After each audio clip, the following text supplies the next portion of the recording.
everyone. Welcome to today's episode of Party Like a Marketer, the podcast where we break down cannabis and CBD marketing. On today's episode, we have Chris Day, the Vice President of External Relations for Marijuana Business Daily.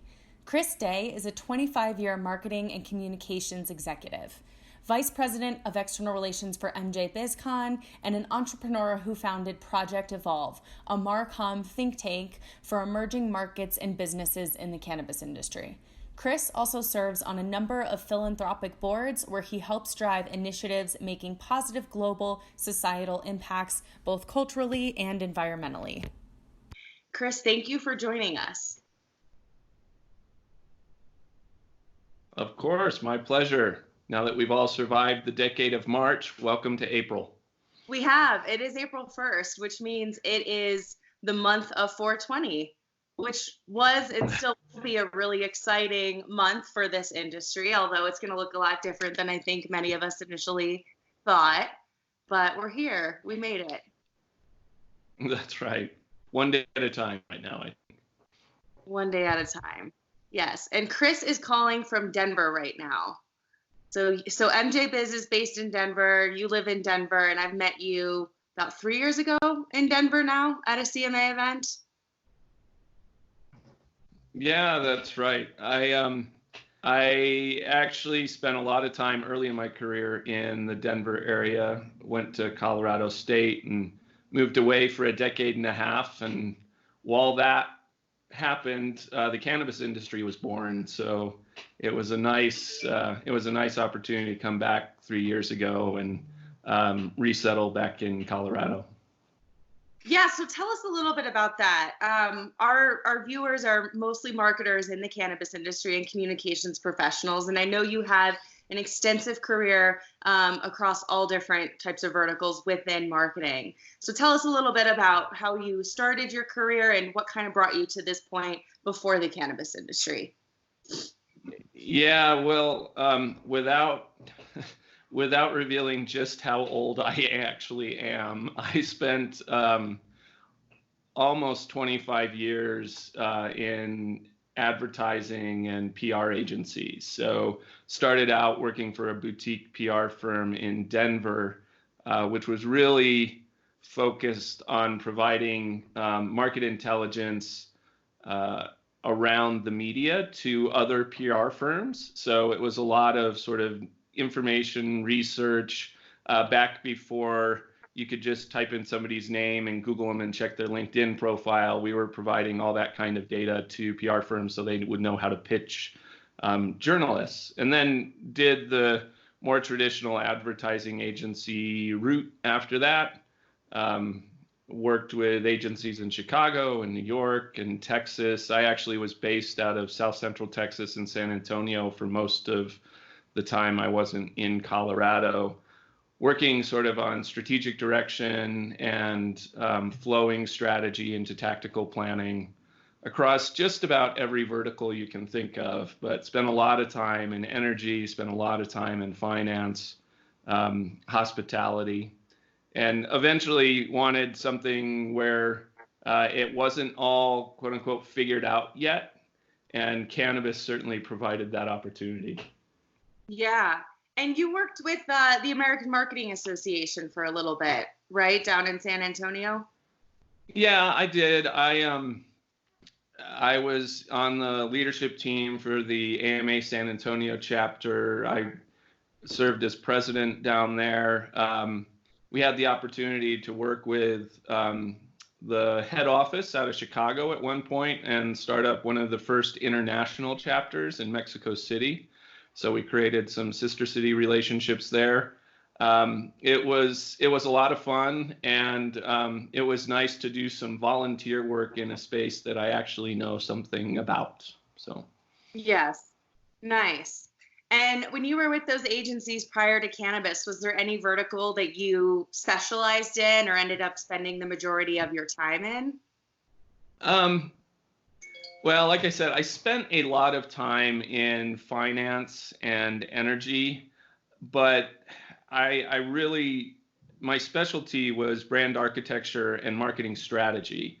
And so it wasn't so much about the vertical as it was about how do you apply strategic thinking to an industry and adapt that strategy into tactics that hit people in ways that'll resonate and drive them to action. So I like to talk to folks about how you apply those things to all industries, as opposed to saying, hey, I'm really deep in one, because that gets, for me anyway, that gets really boring really fast. Yeah.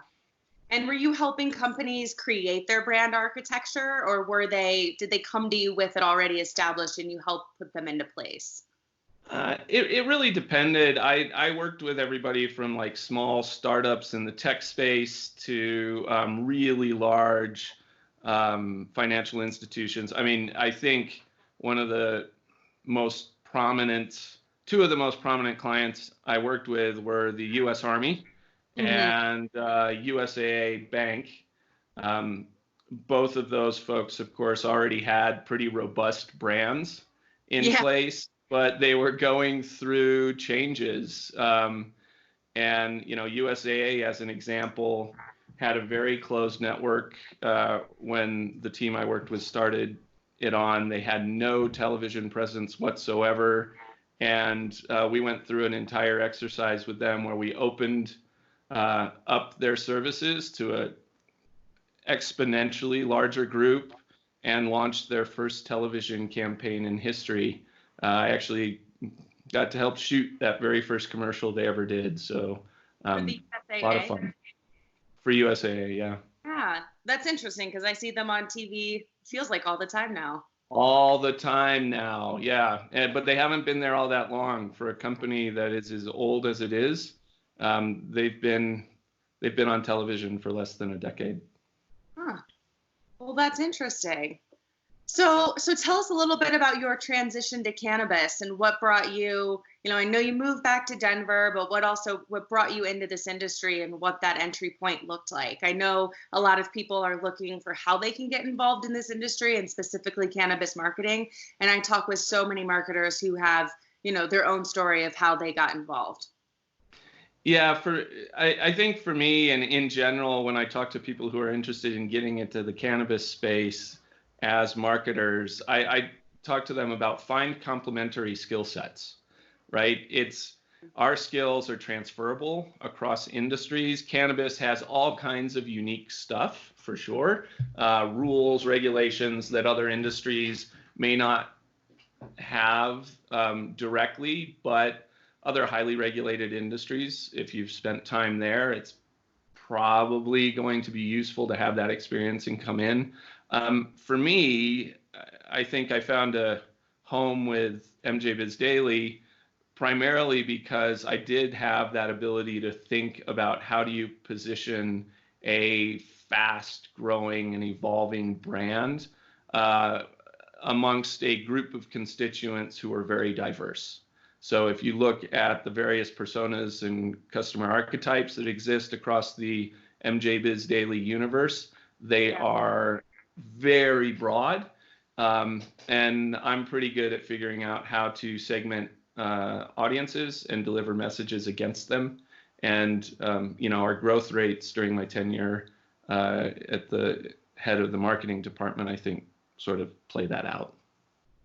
Yeah, I remember. So tell everybody a little bit about what MJBizDaily does. But MJBizDaily, they put on conferences in addition to the many other verticals that you do. But I remember the first one that I went to, it was in 2015, and there was 5,000 people at the conference. And last year in 2019, there was 40,000, right? Nope, not quite. We were, I believe in truth in numbers. So definitely exponential growth, but we came in right around 34,000. So just under, that 35,000 number, we came in, and we were very pleased with that. The funny thing is about MJBizCon is that the real growth rates are already astounding because the industry really works together to make it that way. But the reported growth rates at times, not by us, are mythical. Like, I had one person tell me we had 60,000 people last year. I'm like, no. But aspirational, and we very much plan on getting there soon, even with all of the crazy that exists right now with coronavirus and everything else. I think, part of the challenge is how do you navigate through difficult scenarios? And I'm quite confident that we will continue to see high growth in the cannabis space long term. You ask about sort of what do we do in total with MJBizDaily. And one of the key differentiators for us is that we are at our core a news organization. We are the only cannabis-centric news organization that's a member of the Associated Press. We're very proud of that. We keep the integrity of our news product pure at all times. And that is what ends up driving a lot of the content at the MJBizCon family of events. Which is, for event producers, sometimes something that it takes a bit to get used to, because a lot of folks will do pay to play to get on stage or figure out creative ways to take in revenue that influences your programming. And we don't. And I think it shows over the long haul why we can continue to sustain the growth and continue to get the respect of the audience, because we don't sell out, and it's part of what's at the core of what we do. Yeah, I think I've been subscribed to your daily newsletter for almost 4 years now. And when I first entered cannabis and wanted to know, what are the numbers? How are things changing? Who's who?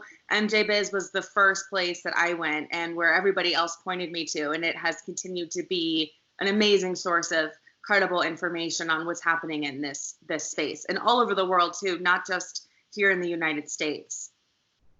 No, that's right. We launched MJBizDaily International as its own standalone brand about 2.5 years ago. We launched international symposiums, which are much smaller footprint shows, but still opportunities for us to do educational outreach to international markets. And then a large part of my job now is to work on our global partnership network. Mm-hmm. So finding those events and entities that we feel align with sort of our same level of quality in terms of content and service to the industry. And we've built out now a network that reaches every inhabited continent on the planet, which I love because it helps drive the Vegas show as well, which has truly become the international hub of cannabis for that week and a half of activity in Las Vegas each year. So no partners in Antarctica yet? Not yet. Not yet. But when it gets legal down there, we'll work on it. Yeah, you'll be next. Yeah. So tell everybody a little bit about those events. So you have the news side, which is a website. It's also a magazine. It's also a series of newsletters. There's many different ways to engage with MJBizDaily, the news online. But then you have these cornerstone major trade shows in the U.S. and these symposiums. Can you talk a little bit about where they are and sort of the focus of these shows? Sure. Each one has its own identity. And we're going to have this discussion as if coronavirus wasn't currently ravaging the global events industry, right? Because some of them, the dates have shifted and we're still working through some of the logistics on that and that kind of thing. But in the United States, we have two primary shows. One is MJBizCon Next, and that is co-located with the Hemp Industry Daily Conference. We launched Hemp Industry Daily about 1.5 years ago, along with its own conference and content and programming. The next HIDC combo event, which is held in New Orleans currently, is really meant to focus on what's next in cannabis, sort of looking long term, which in this industry is 18 to 36 months out. Yeah. And really saying, okay, what are the trends? What are the technologies, the topics that are driving sort of that next iteration of our industry? And so it's a much smaller show than Vegas. It draws somewhere between 3,500 and 4,500 people. We do very in-depth pre-conference programs. We have established a partnership, frankly, with your group, Cannabis Marketing Association, right, to go deep into the marketing space. We have a program with INCBA, the International Cannabis Bar Association, to give that depth on the legal side. And we also do VIP extraction and cultivation sessions there. So we really use that as bringing the top tier of the cannabis industry together to go deep into content. So if MJBizCon next is the mile deep and half mile wide, MJBizCon in Las Vegas is 100 miles wide, and it still goes deep, but not as deep, because when you're running literally hundreds of sessions, you're touching on a variety of topics there. And we co-anchor our awards program and our science symposium with that show as well. And it truly is global in nature. So I think last year we had over 80 countries present, all talking about how the cannabis market is evolving around the world. Now, as a feeder program to that, we have our symposiums, and we have the European Cannabis Symposium in Copenhagen, and we have the Latin American Symposium in Bogota, Colombia. At the moment, those are the only two independent symposiums that we produce, but those are content heavy. We don't do trade show floors there. We do have some limited tabletop exhibits from sponsors and such, but we aren't trying to drive, because of the state that those markets are in right now, we aren't trying to drive the big expo hall. We're trying to drive the aggressive conversations that are going to move the business forward in those markets. So those are sort of what we're trying to achieve with each of those shows. Thank you. That's a great explanation. So I want to get into the marketing side of things a little bit and tell viewers about your growth and how you've really done this, because many companies can often grow too quickly and sort of lose sight of what grounds them and who they are. And MJBiz has not done that. They have definitely, from my perspective, and I think many of us in the industry, have stayed very grounded and very solid in their mission, but have still grown quickly. And have expanded in terms of who's coming to these shows. So can you tell a little bit about how you have maintained that balance, and also some of the marketing tactics and strategies you've used to grow so quickly? Yeah. First, before I dive straight into the marketing pieces, I think it's important for everybody to remember that who you are as a company is almost always a result of who is leading the company. And in this case, Cassandra Farrington was the co-founder of Marijuana Business Daily, and she has been at the head of that organization throughout its history until very recently, where the founding editor transitioned into that role, so Cassandra could be at more of a board level.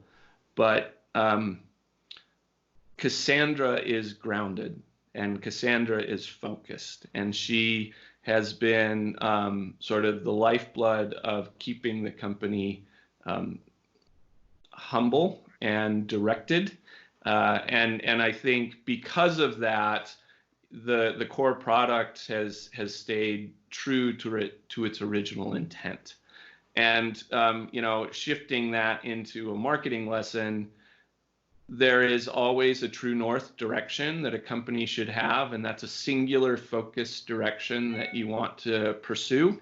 And if you can do that effectively, it's a lot easier to stay focused, even when your growth rates might be spectacularly fast, right? The beginning of my career was the late 90s, and with the dot-com boom.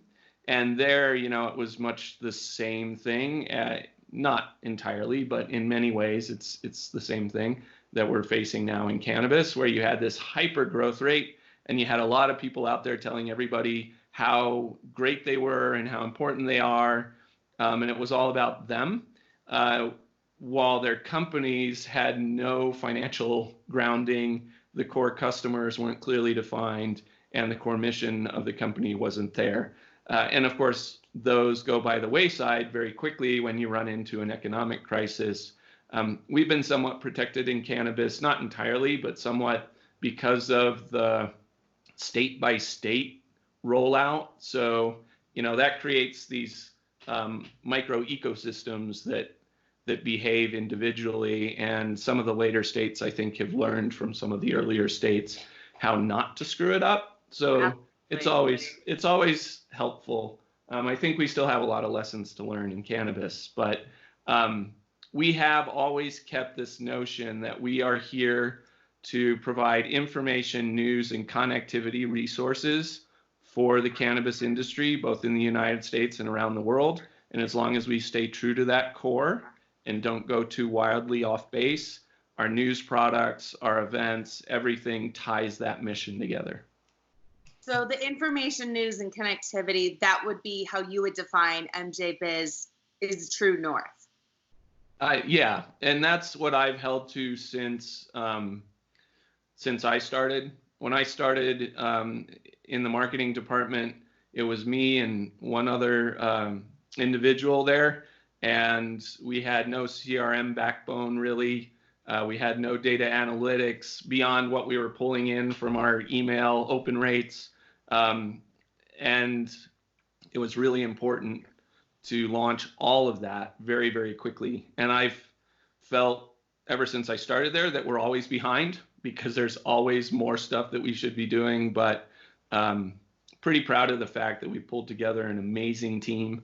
It's an award-winning team in everything from traditional advertising to digital now, and that's given us the tactical backbone to deliver against a strategy that people have clearly seen as relevant to them. Well, and I would say the sentiment of always feeling behind is very common in this space, in this industry.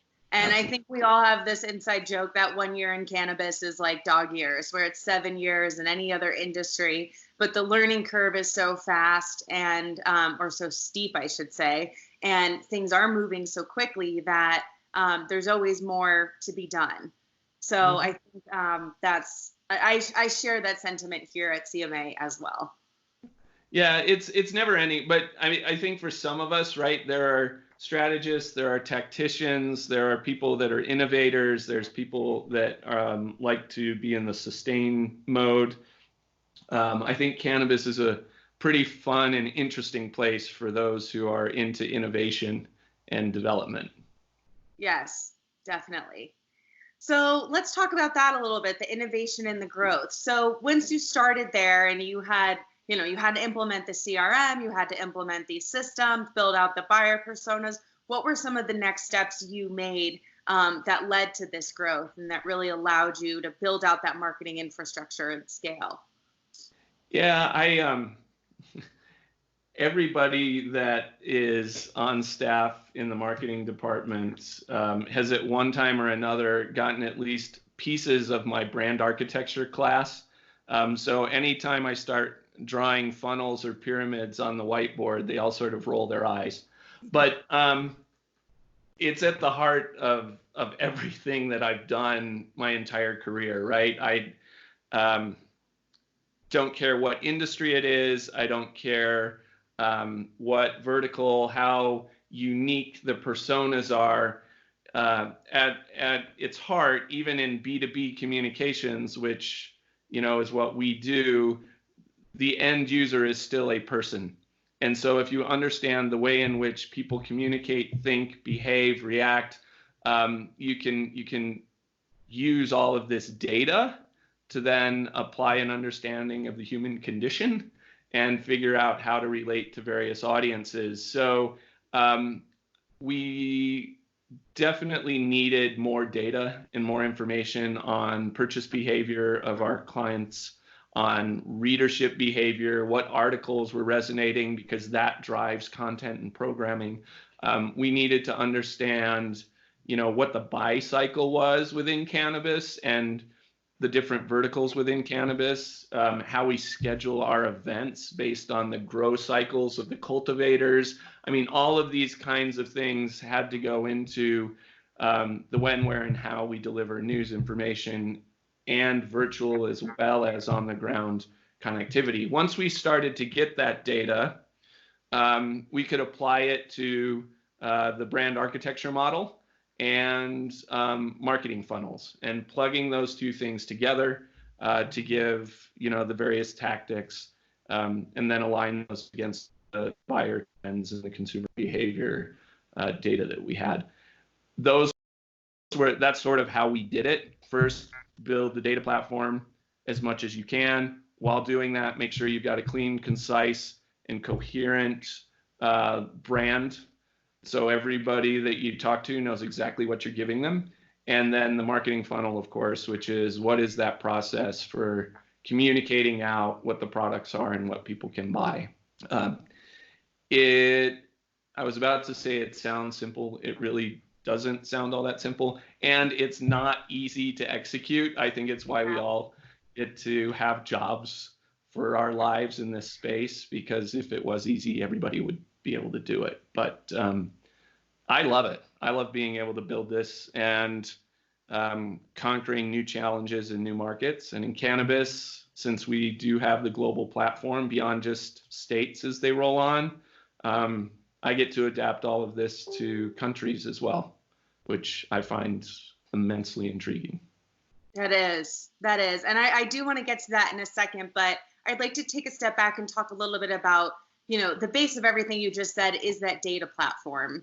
And I think, something we found with our organization, it's really important to have clean data in, because when you have clean data in, then you can get clean data out, and those insights can actually turn into action for your business. So can you talk a little bit about how you built that and what is important, particularly for early stage companies that are trying to figure that out?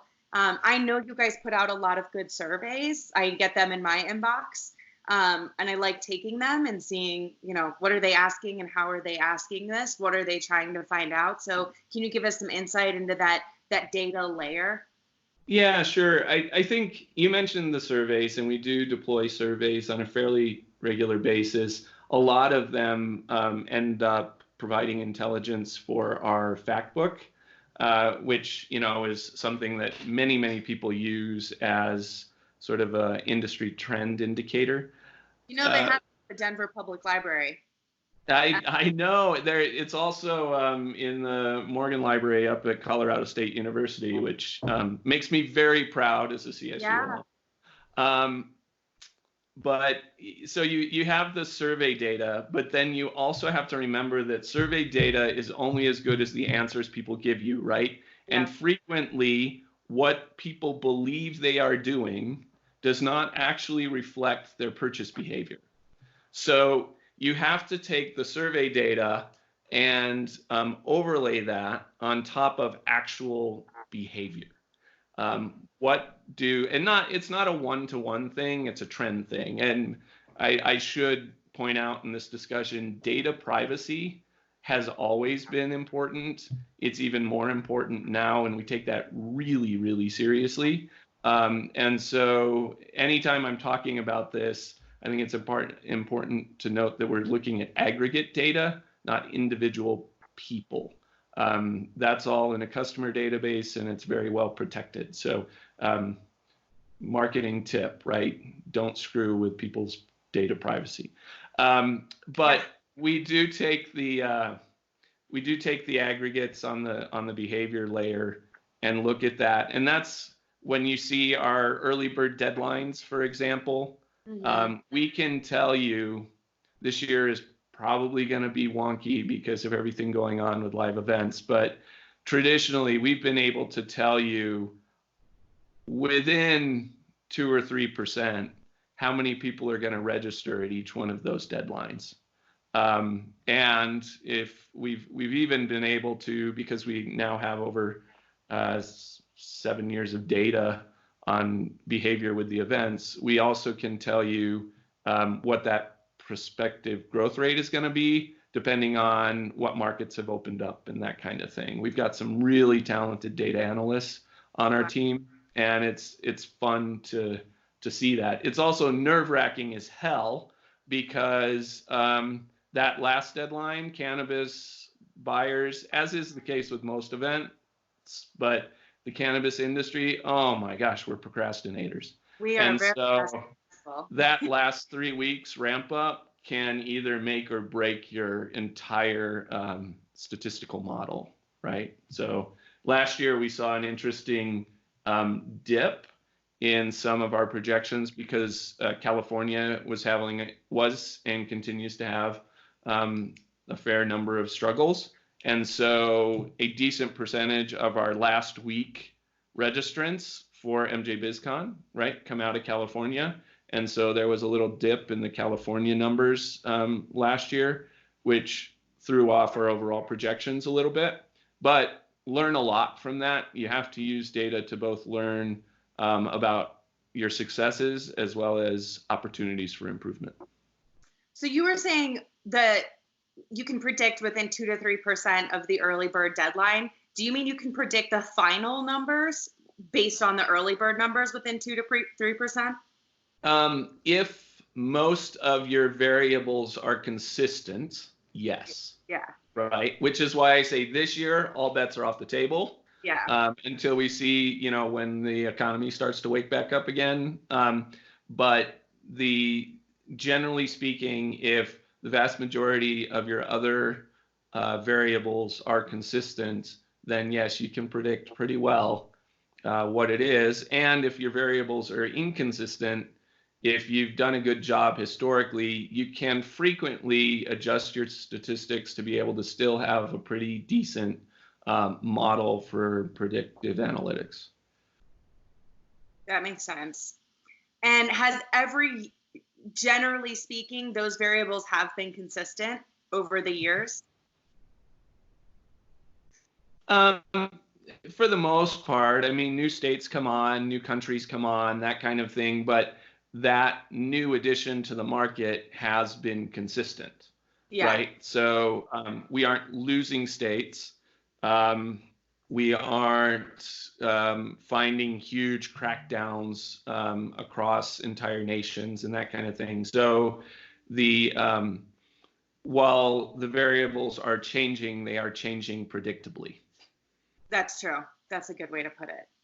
So then I want to talk a little bit more about how you grow within the United States, and then I do want to touch on the international side of things. So you've got your data models, you've got your funnel and brand architecture plugged in, and as a part of this. So what are some of those other strategies that you use and factor in to help you kind of get to those end numbers?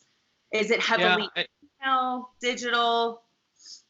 I don't want to talk about it at the tactical level because I think that's probably an incorrect way to approach it, because then everybody thinks that, well, an email is the silver bullet. It's not. No individual communications channel is the silver bullet. It's important to understand the communication preferences of your audiences and then deliver the messages to them via those channels. But I think more important to how we've structured our growth is looking at those topical trends that are resonating across the country, and then making sure that our news and content serves those trends, right? Because that's what drives the interest. The market is so vast, and each individual state is got its own nuances. So we work at sort of the national level, not the state level most of the time. So for us, we started covering, for example, marketing as a topic a lot more heavily over the last 6 months, because most of the markets have matured to the point where brand and marketing has become of interest. Previously, it was just, how do I get a product on a shelf somewhere, right? And that's a production and distribution challenge. Now that we have infrastructure that has products on shelves in multiple states, Now it's a discussion of how do I differentiate my product, which is on those shelves, from everything else within the confines that have been constructed for me today. And so marketing becomes really, really interesting. And how you do product differentiation has become really, really interesting. Is it sold on sizzle? Is it sold on benefits? It's some combination of that. What if you go to Las Vegas and you look at all of the wraps on the cabs, right? 10 years ago, it was all strip clubs. Now it's all dispensaries, right? Yeah. So they're using that. Out of home like that isn't legal in a ton of states. And so how do you differentiate that? So we're talking about the topics of relevance to people, which is what then drives them. You could say, yes, we're using SEO optimization tactics to make sure those words pop up at the right time. Yes, we're using emails delivered to CEOs and marketing people within all of these different companies to make sure they know we're doing it.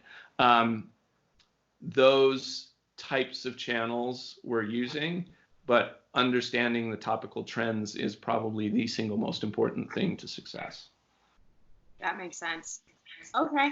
So let's talk a little bit about that on the international side. So we know there's all these nuances, within the states here.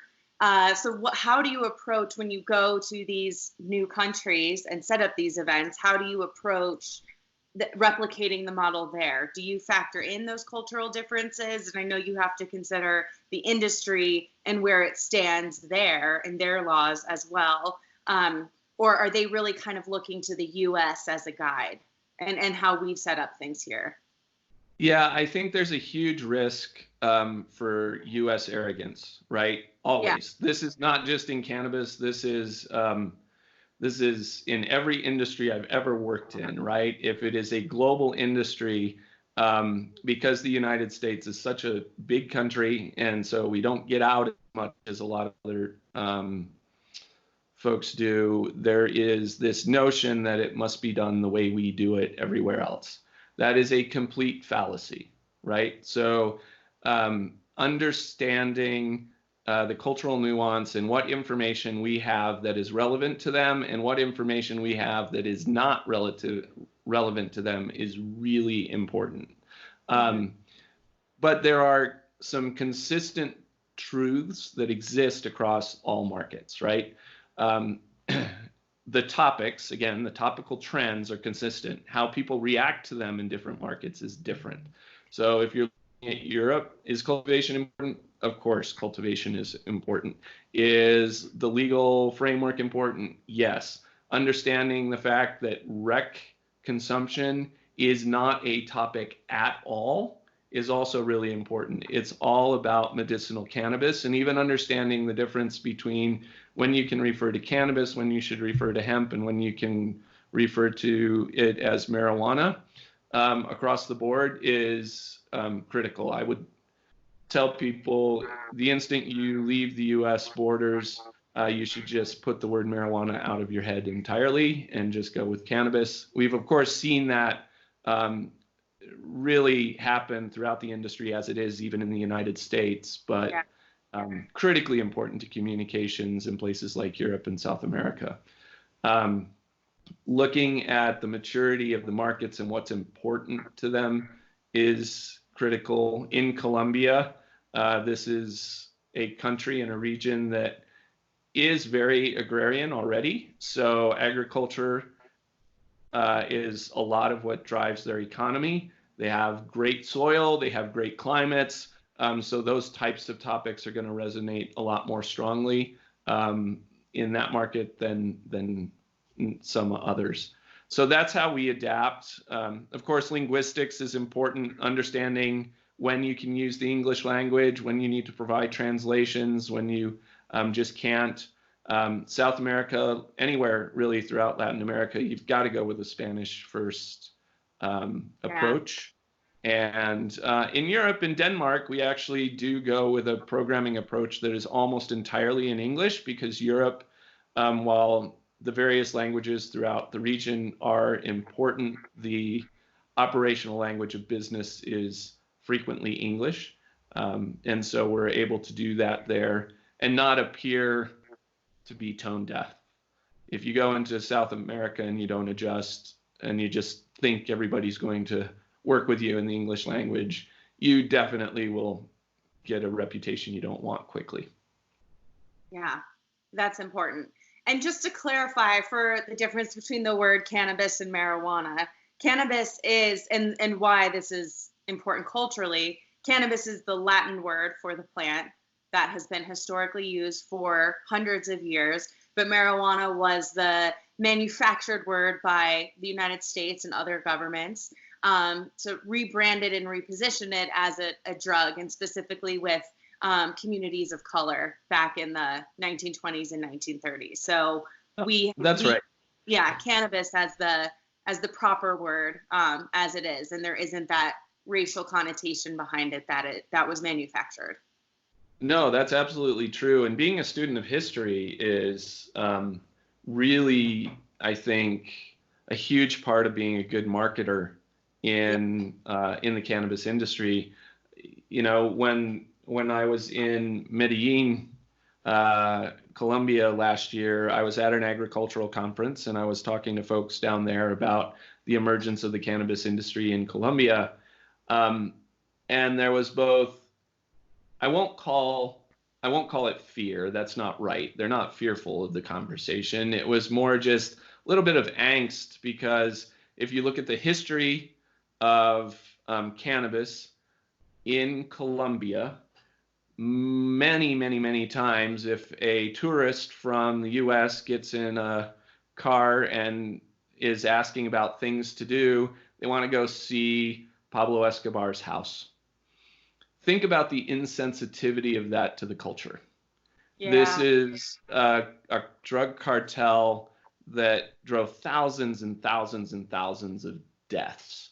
It has nothing to do with the plant itself, except that was the product, and much of the consumerism of it came from the United States, right? So that's what drove a lot of the consumption. And understanding that dynamic when you go into Colombia and want to talk to them about the emergence of the cannabis industry in a legal framework is really, really important, because there's a whole sensitivity issue there that if you miss it, it's going to be hard to get past that for many people that are trying to make a difference in South America. I'm really glad you brought that up. That's a good point. And I think a lot of us in the US are it's changing, but for a while have been heads down here. And there's even a gap in education regarding the US drug war that many in this industry are still learning and catching up to. And so to even start thinking about it from that much broader global perspective is important, because it's deep and entrenched. Yep. Yeah, that's right. We do have our own propaganda war that we're trying to overcome here.